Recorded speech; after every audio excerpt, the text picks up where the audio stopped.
What happens when Hollywood royalty decides she's had enough of being talked down to on national television? The studio lights were blazing hot that Tuesday morning as Jada Smith settled into her chair at the view table, but nothing could have prepared the audience for the verbal demolition that was about to unfold. By the time the cameras stopped rolling, one of daytime television's most outspoken hosts would storm off her own show, leaving behind a legacy of awkward silence and a guest who refused to back down. If you're ready to witness one of the most explosive confrontations in talk show history, make sure to hit that subscribe button and drop a comment below, because this story will leave you questioning everything you thought you knew about live television dynamics. The morning started like any other episode of The View. Joy Behar shuffled her notes with that familiar confidence, her reading glasses perched on the edge of her nose as she prepared to grill another celebrity guest. The show had built its reputation on tough questions and even tougher hosts, but Joy had always prided herself on being the sharpest knife in the drawer. She'd taken down politicians, movie stars, and business moguls with equal measure, always walking away victorious with her signature smirk intact. "Our next guest needs no introduction," Joy announced to the camera, her voice carrying that distinctive New York edge that had made her a household name. "She's an actress, producer, and recently author who has never shied away from controversial topics. Please welcome Jada Smith." The audience erupted in applause as Jada walked onto the set, her posture radiating the kind of quiet confidence that comes from years in the spotlight. She wore a crisp white blazer that seemed to glow under the studio lights, her hair pulled back in a way that accentuated the sharp angles of her face. There was something different about her energy today, something that the seasoned hosts should have picked up on but didn't. "Jada, welcome back to The View," Joy said, extending a hand that Jada shook with a firm grip. "Thank you for having me, Joy," Jada replied, her voice steady and measured. As they settled into their chairs, the other hosts, Whoopi Goldberg, Sarah Haynes, and Alyssa Farah Griffin, exchanged the usual pleasantries. The conversation began innocuously enough, touching on Jada's latest projects and her recent book tour. But Joy, true to form, was simply warming up for the main event. "So Jada," Joy began, leaning forward with that predatory gleam in her eyes, "let's talk about the elephant in the room. Your marriage has been, shall we say, unconventional. Do you think your public discussions about your personal life have been helpful or harmful to your family?" Jada's expression didn't change, but those who knew her well might have noticed the slight tightening around her eyes. "Joy, I think honesty and transparency are always helpful, especially when you're dealing with complex human relationships. But don't you think," Joy pressed on, her voice taking on that prosecutorial tone she was famous for, "that some things should remain private? I mean, your children have had to grow up with their parents' intimate details splashed across every magazine and talk show. Isn't that a form of child abuse? I mean, one more grow up." The question hung in the air like a loaded gun. The studio audience shifted uncomfortably in their seats, sensing that something had just shifted dramatically. Whoopi cleared her throat, preparing to intervene, but Jada held up a hand that suggested she was more than capable of handling this herself. "Child abuse?" Jada repeated, her voice dropping to a lower register that somehow made it more commanding than any shout could have been. "Joy, I'm going to stop you right there. You want to talk about abuse? Let's talk about the abuse of using someone's pain as entertainment for your audience ratings." Joy's confident smirk faltered for just a moment. She'd expected pushback, but not this level of controlled intensity. "I'm simply asking the questions that our viewers want answered. Jada, that's what journalism is about." "Journalism?" Jada let out a laugh that had no humor in it whatsoever. "Is that what you call this? Because from where I'm sitting, it looks like a woman who's never had the courage to be vulnerable in her own life, trying to shame another woman for having that courage." The camera operators were having a field day, zooming in on both women's faces as the tension ratcheted up several notches. Joy's face was beginning to flush, a telltale sign that she was losing control of the narrative she thought she was directing. "Now wait just a minute," Joy snapped, her famous composure starting to crack. "I've been in this business for decades, and I don't need some Hollywood princess telling me what journalism is." "Hollywood princess?" Jada's eyebrows shot up, and for the first time since sitting down, she smiled. But it wasn't a pleasant smile. It was the kind of smile that came right before someone's world got turned upside down. "Joy, let me tell you something about princesses. Real princesses don't hide behind their crown when they're scared. They face their fears head on." "What's that supposed to mean?" Joy demanded. But there was something in her voice now that suggested she really didn't want to know the answer. Jada leaned back in her chair, suddenly looking completely relaxed, despite the electric tension crackling between them. "It means that for all your tough talk and aggressive questioning, you've never once had the guts to examine your own life with the same scrutiny you demand from your guests." The words hit Joy like a physical blow. Her mouth opened and closed several times, but no sound came out. The other hosts were frozen in their chairs, unsure whether to jump in or let this verbal boxing match continue to its inevitable conclusion. The studio audience was so quiet, you could hear the hum of the overhead lights. "Excuse me?" Joy finally managed, her voice barely above a whisper. "You heard me perfectly," Jada replied, her tone remaining conversational despite the nuclear bomb she'd just dropped. "You sit here every day, hiding behind this desk, throwing stones at people who have the courage to live their lives authentically. But when was the last time you looked in the mirror and asked yourself the hard questions?" Joy's face was now completely red, her hands gripping the edge of the table so tightly her knuckles had turned white. "How dare you come on my show and attack me personally? This is supposed to be about you and your choices." "Your show?" Jada laughed again, and this time, there was genuine amusement in it. "Joy, this isn't your show. This is The View. Last I checked, there were other people at this table. But that's the problem, isn't it? You think everything revolves around you and your opinions." Whoopi finally found her voice. "Ladies, perhaps we should take a step back here." "No, Whoopi," Jada said, her eyes never leaving Joy's face. "I think it's time someone said what everyone in this studio is thinking. Joy, you've built your entire career on being the mean girl at the lunch table. You think cruelty is the same thing as intelligence, and you've convinced yourself that tearing other people down somehow builds you up." "I am not cruel," Joy sputtered, her famous composure completely shattered now. "I ask tough questions. That's what separates real journalists from celebrity fluff pieces." "Real journalists?" Jada's voice rose for the first time, but it was controlled power, not wild emotion. "Real journalists do research. They ask thoughtful questions. They don't ambush their guests with accusations of child abuse because they think it'll make good television." Joy stood up abruptly, her chair rolling backward with such force it nearly toppled over. "I don't have to sit here and listen to this." "Actually, you do," Jada said, remaining perfectly seated and calm. "Because for once in your life, you're not in control of this conversation. You wanted to play hardball? Well, congratulations. You're finally playing with someone who knows how to swing the bat." The camera crew was working overtime now, capturing every micro-expression, every bead of sweat forming on Joy's forehead. The director in the booth was probably having the best day of his career, knowing they were witnessing television gold in real time. "You know what your problem is, Joy?" Jada continued, her voice taking on an almost therapeutic quality. "You're so desperate to be relevant, to be seen as this fearless truth-teller, that you've forgotten the difference between being brave and being a bully." "I am not a bully," Joy shot back, but her voice cracked on the word bully.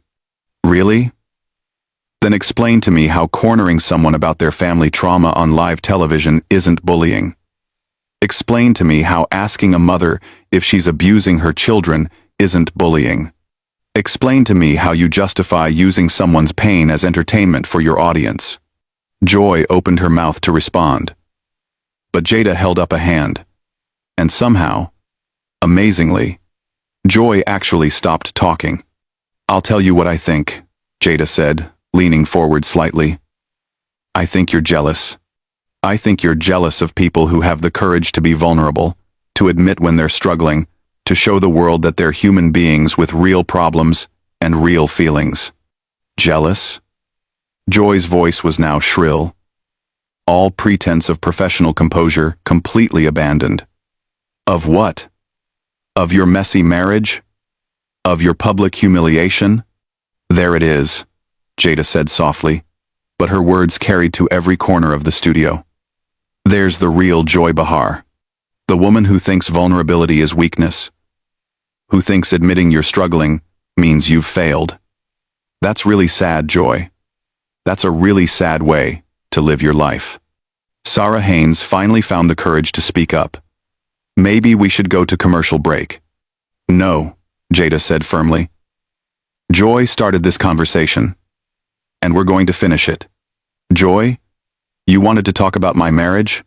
Fine. Let's talk about it. My husband and I have been through hell and back together.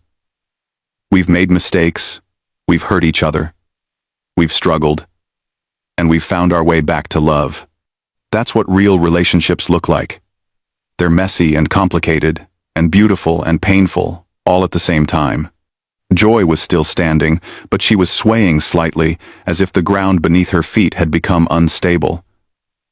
"That's not... I wasn't trying to." "You weren't trying to what? Humiliate me? Expose my failures? Make me look weak in front of millions of viewers?" Jada's voice remained steady, but there was steel underneath the silk now. "Because if that's not what you were trying to do, then you're even worse at your job than I thought." The insult landed like a slap across the face. Joy's mouth fell open, and for several long seconds, she just stared at Jada, in complete shock. "How dare you question my professional competence?" Joy finally whispered.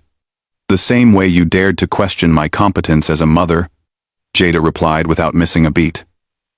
"The difference is, I have evidence to back up my claims. Your interview style today has been sloppy. Your questions have been loaded with judgment rather than genuine curiosity. And you've allowed your personal biases to completely derail what could have been an interesting conversation." Joy was trembling now. Whether from rage or humiliation, it was impossible to tell. The other hosts were watching this verbal massacre with a mixture of horror and fascination. "You want to know what's really unprofessional?" Jada continued, seemingly oblivious to Joy's deteriorating state. "Ambushing a guest with personal attacks, disguised as journalism. Using your platform to tear down other women instead of lifting them up. Hiding behind the excuse of tough questions, when what you're really doing is feeding your audience a steady diet of cruelty and calling it entertainment." Joy's breathing was becoming rapid and shallow. She looked around the studio as if searching for an escape route, but the cameras were everywhere, capturing every moment of her professional demolition. "I've been doing this show for over 20 years, Joy said, her voice barely audible now. "And in all that time," Jada replied, her tone almost gentle now, which somehow made her words even more devastating. "Have you ever once stopped to consider that maybe, just maybe, there's a better way? Have you ever thought that you could use your influence to heal instead of harm?" "That's not... I don't," Joy stammered, all of her famous quick wit completely deserting her. "You don't what, Joy? You don't care about the damage you do? You don't think about the real people behind the headlines you dissect for sport?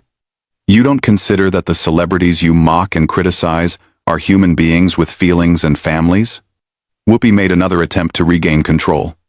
"Jada, I think we need to." "No, Whoopi, let her answer," Jada said, her gaze never wavering from Joy's face. "I'm genuinely curious. Joy, when you go home at night, when you're alone with your thoughts, do you ever feel proud of the way you've treated people?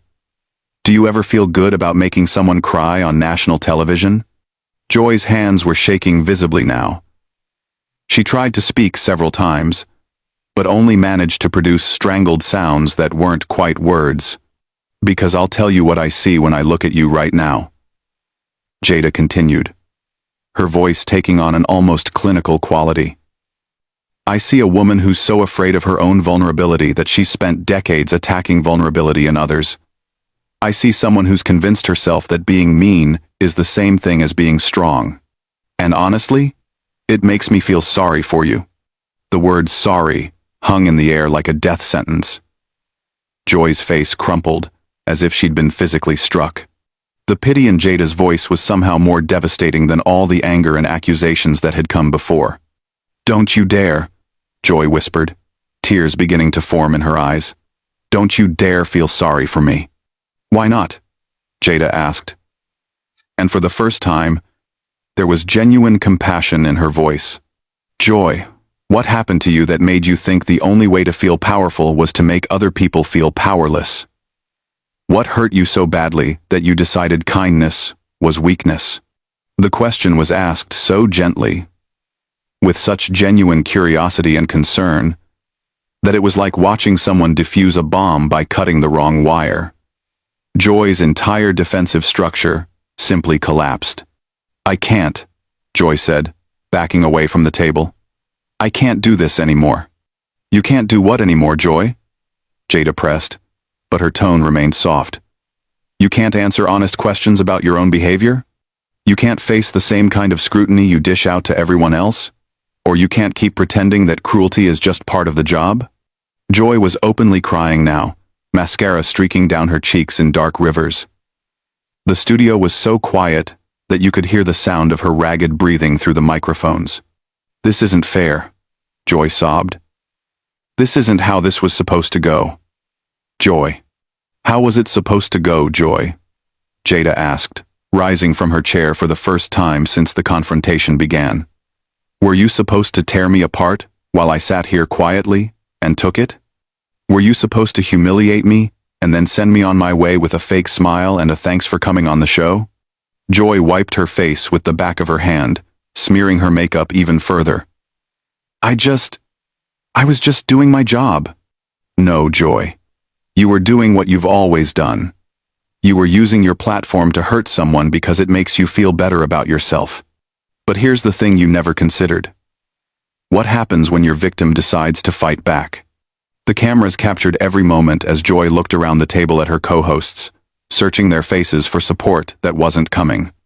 Whoopi looked concerned but not sympathetic. Sarah and Alyssa were staring at their hands, unable to meet Joy's desperate gaze. "I need to leave," Joy said suddenly, her voice thick with tears and humiliation. "You don't have to leave, Joy," Jada said, and the kindness in her voice was almost harder to watch than the earlier aggression. "You just need to apologize. Please. Win the ride. Sent her. Please problems on ride." "Apologize?" Joy's voice cracked on the word. "For the ambush. For the personal attacks. For using my family's pain as entertainment. For spending years building a career on other people's suffering. Just say you're sorry, Joy. It's not that hard." Joy stood there for what felt like an eternity, tears streaming down her face, her whole body shaking. The studio was so silent, you could have heard a pin drop. Everyone was waiting to see if she would find the courage to take responsibility for her actions. Instead, Joy ripped off her microphone with such force that the wire snapped. She threw it down on the table where it landed with a sharp crack that echoed through the studio. "I quit," she said, her voice barely recognizable through the tears and rage. "I quit this show. I quit this network. I quit all of it." Without another word, Joy Behar stormed off the set, leaving behind a trail of stunned silence and a guest who had just accomplished something that seemed impossible. She had rendered one of television's most notorious loudmouths completely speechless. As the cameras continued to roll, Jada calmly returned to her seat and looked directly into the camera with a slight smile. "And that," she said to the millions of viewers watching at home, "is what happens when you confuse courage with cruelty." The confrontation that shook daytime television to its core shows us that sometimes the most powerful response to aggression isn't more aggression, but simply refusing to be a victim. What did you think of Jada's handling of Joy's attack? Was she too harsh? Or was it exactly what Joy needed to hear? Drop your thoughts in the comments below, and make sure to subscribe for more incredible stories that prove truth really is stranger than fiction.